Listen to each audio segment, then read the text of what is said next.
कि इमरान खान साहब को जो ऑफर की गई है अभी, उसकी असल कहानी सामने आना शुरू हो गई है। देखिए, एक तो यह है कि तारिक फजल चौधरी साहब अचानक ही आउट ऑफ द बॉक्स आए। उन्होंने आकर कहा नहीं जी, वो इमरान खान साहब की पार्टी लिख कर दे और वो ये कहे कि इमरान खान साहब बनी गाला जाना चाहते हैं तो हम उन्हें बनी गाला शिफ्ट कर देंगे। उसके बाद जब पूछा गया राणा सनाउल्लाह से तो उन्होंने कहा जी हमें कोई एतराज हुकूमत को नहीं होना चाहिए अगर पाकिस्तान तहरीक इंसाफ इस तरफ बढ़ती है तो।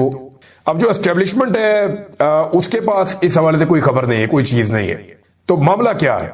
मामला यह है कि इमरान खान साहब को ये ऑफर कोई संजीदगी से नहीं दी गई, लेकिन ये इस बात को इन्होंने कंफर्म कर दिया कि पहले भी ये ऑफर दी गई थी। और अब एस्टेब्लिशमेंट के साथ होने वाले मुज़ाकरात की एक कहानी शेर अफजल मरवत साहब ने भी सुनाई है। मैं ये सारी चीजें आपके सामने रखता हूं, लेकिन अभी ये ऑफर क्यों है ये जरा समझ लें। मौजूदा हुकूमत को पूरी कोशिश करने के बावजूद इमरान खान साहब के बयानिए का कोई तोड़ मिला नहीं। जमीन आसमान एक कर लिया, सारा कुछ करके देख लिया, इंडिया के साथ जंग हो गई, अफगानिस्तान के साथ जंग हो गई, सब कुछ करके देख लिया। अल्टीमेटली हर चीज के बाद इमरान खान साहब की मकबूलियत पहले से ज्यादा हो जाती है। तो इमरान खान साहब की मकबूलियत ज्यादा इसलिए है जो आम आदमी पाकिस्तान का बार बार कह रहा है कि वो हार नहीं मान रहा, वो शिकस्त तस्लीम नहीं कर रहा। इमरान खान डट कर खड़ा है, वो जेल काट रहा है लेकिन अपने लिए कुछ नहीं मांग रहा। वो कहता है मुल्क के लिए बात करनी है जिसने, वो आकर बात कर लो।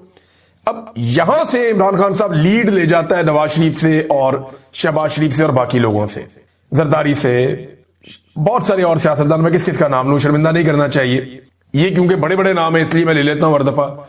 ये अस्पतालों में चले जाते थे, बैरून मुल्क इलाज के लिए चले जाते थे, लेकिन इमरान खान साहब नहीं जा रहे। अब यहां मामला फंसा हुआ है, तो इन्हें कोई कागज चाहिए ऐसा जिसको ये लाकर दिखाएं। देखें जी, इमरान खान तो कहता है मुझे बनी गाला जाने दो। ये देखें जी, उसकी पार्टी उसके बगैर तो सांस नहीं लेती, उसकी मर्जी के बगैर। ये कैसे इमरान खान के लिए रिलीफ मांग रहे हैं? फिर दें या ना दें, इमरान खान को गंदा करने का एक मौका इनको मिलेगा। और देखें, इमरान खान को जब बनी गाला जाना होगा ना तो वो फिर हुकूमत से बात नहीं करेगा। वो इमरान खान को जो लोग ऑफर करते हैं वो उन्हीं से बात करेगा। और ये ऑफरें पहले हो चुकी हैं। शेर अफजल मरवत साहब ने एक कहानी सुनाई और इसके बारे में डॉक्टर शहबाज गिल साहब ने भी इसका एक जवाब दिया। पहले आप ये सुन लें कि शेर अफजल मरवत साहब की जो कहानी जो उन्होंने एक टीवी चैनल पे आसमा शिराजी साहबा को सुनाई वो क्या है। वो कहते हैं जी 3 नवंबर को मुज़ाकरात का सिलसिला शुरू हुआ था। 4 रुकनी कमेटी थी, अली अमीन गंडापुर, बैरिस्टर गौहर, मोहसिन नकवी और राणा सनाउल्लाह। ये 2 पॉलिटिकल लोग इधर के थे, 2 पॉलिटिकल लोग उधर के थे।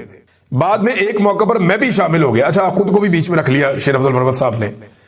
तो हुकूमत, एस्टेब्लिशमेंट और पीटीआई के दरमियान कुछ चीजें तय हो गई जिसमें इमरान खान की रिहाई भी शामिल थी। वजीर दाखिला ने अपना जहाज बैरिस्टर गौहर और बैरिस्टर सैफ को दिया और वो अटक गए ताकि मामला आगे बताए जा सके। 25 नवंबर को बैरिस्टर गौहर को जेल भेजा गया जहां इमरान खान ने वीडियो रिकॉर्ड करवाना थी।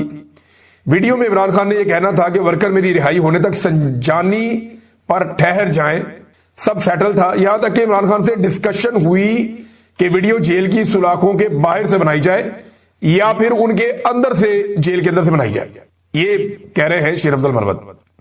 बैरिस्टर गौहर से वीडियो बनाने के लिए मोबाइल मांगा गया तो उन्होंने कहा कि मोबाइल जेल में नहीं लाया, इजाजत नहीं है। जेल के एक अहलकार ने कहा कि ये मेरा मोबाइल है, इस पर वीडियो बना ले।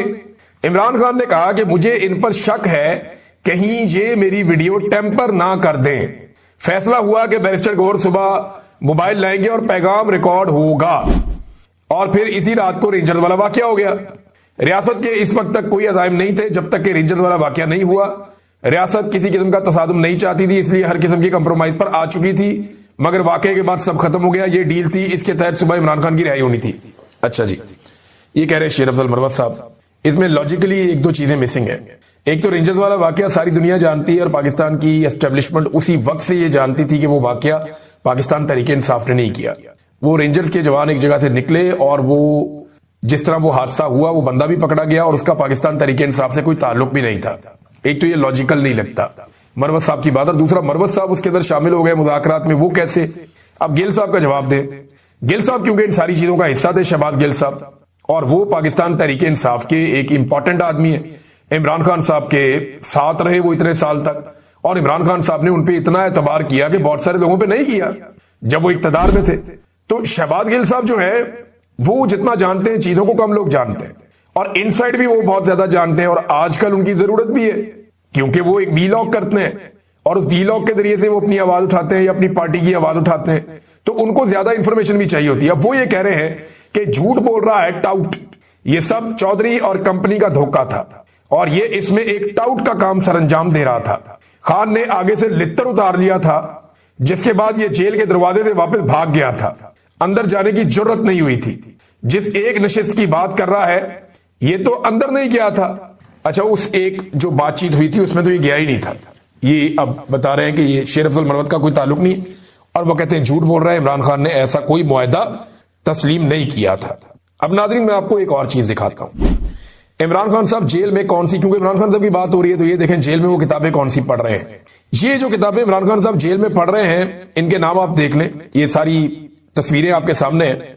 इमरान खान साहब ये जो एक पाकिस्तान के हवाले से अल्लामा इकबाल के Iqbal and Pakistan movement of truth, ये किताब है। Explaining Islam's mysterious imperial agenda, ये भी एक किताब है। और रोजे के ऊपर किताब है, फिर कुरान करीम के ऊपर एक किताब है, फिर जेरूसलम इन द कुरान, ये किताब जो है ये इमरान हुसैन साहब की किताब है। इमरान हुसैन साहब एक बड़े शानदार स्कॉलर है, इनकी 82-83 ईयर्स एज है। मुझे इनका पहली मरतबा तारुफ करवाया औरिया मकबूल जान साहब ने। उन्होंने कहा इनको सुने या इनको पढ़े तो आपको पता चलेगा कि इस्लाम के बारे में इनके कैसे शानदार नजरियात हैं। तो यहां कई किताबें ऐसी हैं इमरान खान साहब की किताबों की तस्वीरों में जो औरिया मकबूल जान साहब ने शेयर की हैं, जो इमरान एन हुसैन साहब ने लिखी हैं। इमरान नजर हुसैन इनका एक्चुअल नाम है। ये फिरका परस्ती के सख्त खिलाफ है। ये कहते हैं ना मैं सुन्नी हूं, ना देवबंदी हूं, ना वाबी हूं, मेरा कोई किसी फिरके से कोई ताल्लुक नहीं है। फिर ये सूफीइज्म के बड़े मोतरफ हैं और बड़े शानदार मजहबी स्कॉलर हैं। लिहाजा इनकी किताबें भी इमरान खान साहब पढ़ रहे हैं। तो ये किताबें पढ़ने के हवाले से और ये मकबूल जान साहब कह रहे हैं कि अगर इमरान खान साहब ने सिर्फ इन किताबों का ही मुताला कर लिया तो वो अब इस्लामी इनकलाब का सबसे बड़ा अलमबरदार होगा। देखिए इमरान खान साहब कोई एक तरह की किताबें तो पढ़ नहीं रहे, वो अब तक इतनी किताबें पढ़ चुके हैं जितनी किताबों के किसी को नाम भी शायद याद ना हो। जेल के अंदर उन्हें जितना मौका मिलता है वो उतनी किताबें पढ़ते हैं। बाद औक़ात उनकी किताबें खत्म हो जाती हैं तो वो किताबें दोबारा पढ़ना शुरू हो जाते हैं। उनके पढ़ने की रफ्तार भी तेज है इमरान खान साहब की। लिहाजा वो हर तरह की किताबें पढ़ के अपने इस टाइम को जाया करने की बजाय बहुत सारा नॉलेज गेन कर रहे हैं। नाजरीन एक और जो अहम खबर है पाकिस्तान से, जब वजीर आज़म ने कहा कि जी आप मुज़ाकरात करने हमारे साथ आकर, तो इस पे पाकिस्तान तहरीके इंसाफ ने एक बड़ा स्मार्ट मूव खेला है। अब समझ आई कि इमरान खान साहब ने यह काम क्यों किया था। उन्होंने कहा जी कि आप जाने और तहरीके तहफ़्फ़ुज़ आईन पाकिस्तान जाने। इमरान खान साहब ने ये मैंडेट के मुज़ाकरात करने या नहीं करने, मामला किधर जाना है, ये इमरान खान साहब ने दिया हुआ है तहरीके तहफ़्फ़ुज़ आईन पाकिस्तान के लोगों को। पीटीआई ने कोई मुज़ाकरात नहीं करने, हमारी तरफ से सुर्ख झंडी है। पीटीआई मुज़ाकरात नहीं कर रही, पीटीआई तो करेगी एहतजाज, स्ट्रीट मूवमेंट का आगाज करेगी जिसका इमरान खान साहब ने कहा हुआ है। तो हम तो करेंगे जनाब अपना वो काम, ये पाकिस्तान तहरीके इंसाफ ने कह दिया, हमारी तरफ से मुज़ाकरात नहीं है। हाँ, तहरीके तहफ़्फ़ुज़ आईन पाकिस्तान के साथ आपने मुज़ाकरात करने हैं, वो इमरान खान साहब से आप उनकी मुलाकात करवाएं, वो जाने और इमरान खान साहब जाने। तो पीटीआई ने, जो नॉर्मली होता है ये था कि जब भी कभी मुज़ाकरात होते थे तो पीटीआई की एहतजाजी तहरीक मुतासर हो जाती थी कि जनाब एक तरफ एहतजाजी तहरीक चल रही है, एक तरफ मुज़ाकरात चल रहे हैं, ये किस तरह की तहरीक है। तो अब पीटीआई कह रही है जी हमारा फोकस सिर्फ तहरीक पे, हमारे लीडर ने कह दिया हमने मुज़ाकरात नहीं करने, हम तहरीक चलाएंगे। तहरीके तहफ़्फ़ुज़ आईन पाकिस्तान कह रही है ठीक है आपने मुज़ाकरात करने हैं तो नए मीसाके जमहूरियत पर बैठ जाते हैं। अब इसमें जो इमरान खान साहब के दस्तखत है वो हम करवा लेंगे, ये उन्होंने गारंटी दी। नया चीफ इलेक्शन कमिश्नर लाया जाए और नए इंतखाबात करवाए जाए, ये दो शराइत उन्होंने रख दी तहरीके तहफ़्फ़ुज़ आईन पाकिस्तान में। नया मिसाके जमहूरियत कर देते हैं। मिसाके जमहूरियत क्या 2006 में अपोजिशन जमातों ने किया था। उस वक्त का डिक्टेटर परवेज मुशर्रफ मिसाके जमहूरियत के खिलाफ था। उस वक्त की जो पॉलिटिकल पार्टी परवेज मुशर्रफ के साथ खड़ी थी वो मिसाके जमहूरियत का हिस्सा नहीं बनी। तो याद रखिएगा मिसाके जमहूरियत आपने कह तो दिया, लेकिन मिसाके जमहूरियत का हिस्सा कभी भी जो हुकूमत में शामिल जमातें हैं वो नहीं बनेंगी। यानी आज जो काम पीएमएल-एन कर रही है वो कल को काफ लीग कर रही थी माजी में परवेज मुशर्रफ के दौर में। आज जो काम पीपल्स पार्टी और जरदारी और बिलावल कर रहे हैं वो काम माजी में पीपल्स पार्टी पैट्रियाट के लोग कर रहे थे। राव सिकंदर इकबाल, आफ्ताब शेरपाव, फैसल साले हयात वगैरह, ये लोग माजी में ये काम कर रहे थे। तो ये बात आपको ज़हन में रखनी पड़ेगी कि जो लोग एस्टेब्लिशमेंट के साथ खड़े होते हैं वो मिसाके जमहूरियत का हिस्सा नहीं बना करते। चंद वजूहात भी है ना, देखिए एक तो जो वजूहात हैं सादी सादी आपको बताता हूं कि हुकूमत मुज़ाकरात में संजीदा क्यों नहीं होगी। ये चंद वजूहात हैं, ये आप ज़हन में रखें। नंबर एक, इमरान खान की मकबूलियत, जब तक इमरान खान मकबूल है हुकूमत मुज़ाकरात में नहीं आएगी क्योंकि फिर इलेक्शन में जाना पड़ेगा। नंबर दो, एस्टेब्लिशमेंट के साथ उनकी शराकत है तो मुज़ाकरात तो एस्टेब्लिशमेंट के खिलाफ ही उन्हें, तो वो नहीं आ पाएंगे। नंबर तीन, अवाम में बिल्कुल वक़्त खो दी है, अवाम इनको मुंह नहीं लगा रही तो ये मुज़ाकरात में आके इलेक्शन में क्यों जाए। और नंबर 4 गवर्नेंस में बिल्कुल नाकामी है। इनके पास कोई ऐसी चीज नहीं है जिसकी बुनियाद के ऊपर ये पब्लिक में जाकर ये कहें कि जनाब हमने ये काम कर दिए। अवाम को दिखाने के लिए भी इनके पास कुछ नहीं है। ये वो चीजें हैं जो हुकूमत को किसी भी किस्म के संजीदा मिसाक से रोक देंगी, यानी हुकूमत किसी मुज़ाकरात का हिस्सा नहीं बनेगी इन चीजों की वजह से। अब पाकिस्तान तहरीक इंसाफ ने अपना खेल खेल दिया। फजलुर रहमान साहब का एक बड़ा सख्त स्टेटमेंट आया, वो स्टेटमेंट बहुत इंपॉर्टेंट है इस मौके पर, इसलिए मैं आपको पढ़ के सुना रहा हूं। फजलुर रहमान साहब ने साफ साफ कह दिया कि ना बैत करेंगे और ना ही मुल्क को तुम्हारे रहमो करम पर छोड़ेंगे। अब आप समझ रहे हैं फजलुर रहमान साहब कह किसे रहे। अल्फाज का इंतखाब बड़ी एहतियात से करते हैं। उन्होंने इलेक्शन को धांधलीज़दा इलेक्शन करार दिया, मैंडेट को उन्होंने झूठा मैंडेट करार दिया।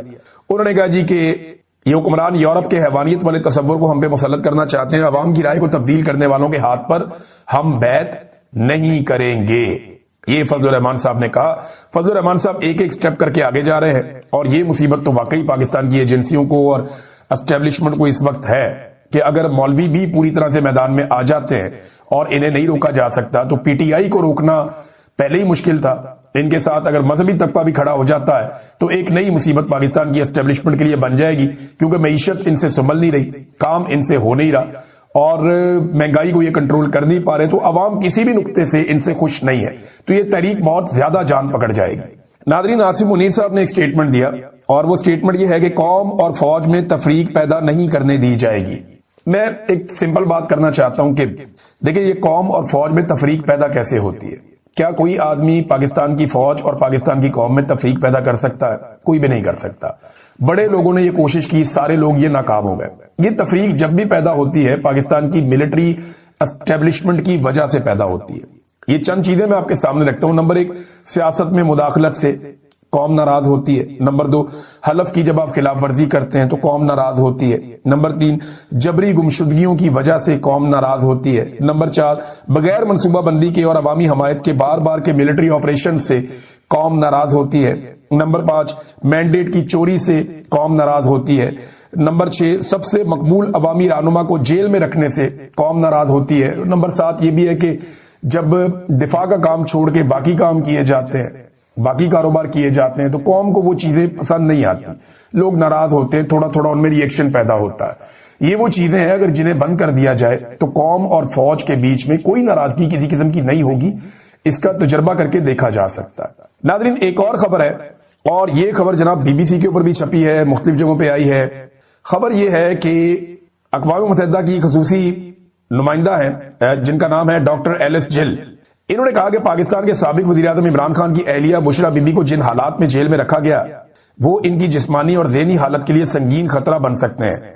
उन्होंने हुकाम पर जोर दिया कि वो इस हवाले से फौरी इक़दामात करें और उन्होंने कहा कि रियासत की जिम्मेदारी बनती है कि वो नजरबंदी के दौरान बुशरा बीबी की सेहत का तहफ़्फ़ुज़ और इंसानी वक़ार की जमानत को यकीनी बनाए। अब बुशरा बीबी को ना उनका सामान देने दिया जाता है, ना उनका ख्याल रखते हैं, बल्कि उनकी मुलाकातें भी उनकी फैमिली के साथ रोकी हुई है कि कहीं ऐसा ना हो कि बुशरा बीबी को स्टेटमेंट जारी कर दें जो बाहर चला जाए इमरान खान साहब के हवाले से, लिहाजा वो मिलने नहीं देते। तो सबसे पहले जो अफसोसनाक वाकया वो शहजाद अकबर साहब पे हमला हुआ है बरतानिया में, कैम्ब्रिज के इलाके में उनका घर है और मेरी अभी 2-3 दिन पहले उनसे एक मुलाकात भी हुई लुटन में, जो एतवार वाले दिन हमारा एक प्रोग्राम था ह्यूमन राइट्स के हवाले से और वहाँ बड़ी तफसीली हमने बातचीत की और इन खतरात का जो इजहार है वो पहले भी शहजाद अकबर साहब कर चुके हैं। ये इदारे नुकसान में क्यों जा रहे हैं, ये किसी ने सोचा है?